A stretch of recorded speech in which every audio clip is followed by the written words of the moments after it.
good times. And this is a poem, one of my favorite poems.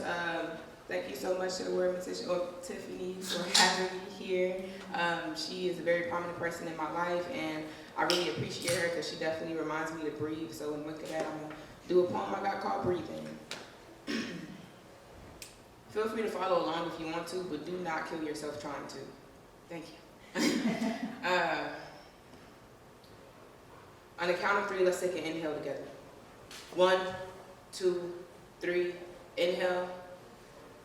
They tell me to breathe life into this poem. Make it come alive, put everything inside my body onto the page. Don't be afraid to be honest. Exhale.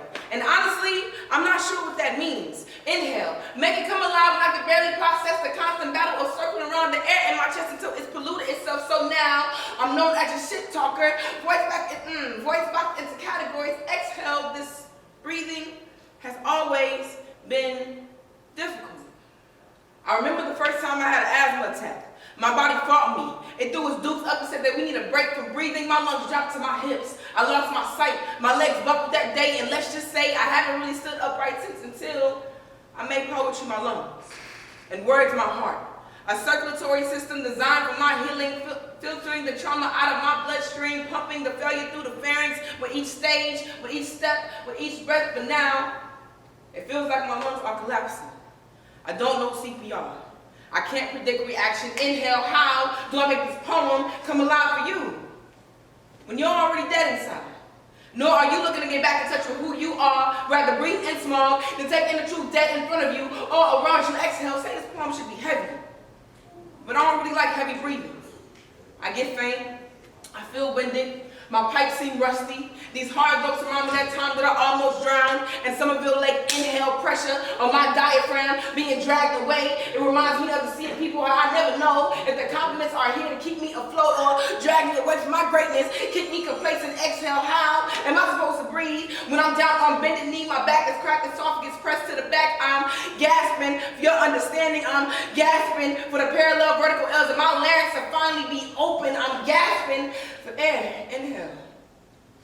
Everybody wants to talk about breathing life, but never check to see if the oxygen levels are right. Exhale is the amount of carbon compatible. What if I want to bring death into my poems? Let every poem mean a broken funeral of a dead habit. Pull away from the shock, save the defibrillator. Let my heart fade out like my favorite song until finally I'll be able to exhale peacefully. On the count of 3. 1, 2, 3, exhale. 3. Yeah, that was a poem. Sorry to make things so heavy in here. So just a little bit about me. I'm from Houston. I've been a full-time poet for almost 4 or 5 years now. When I say full-time, I literally mean full-time. This is pretty much all I do with my time. If you're looking to change that, I got a resume on me just for you. But anyway, you never know, you never know. The second poem I'm gonna do, is there one you wanna hear? The one in my heart? Ooh, the one in my heart just escaped me. Just escaped me. All right. If y'all want to follow me on Instagram, you can follow me at free.k_. If you want to watch more of my poetry videos, you can just type in free.k poetry.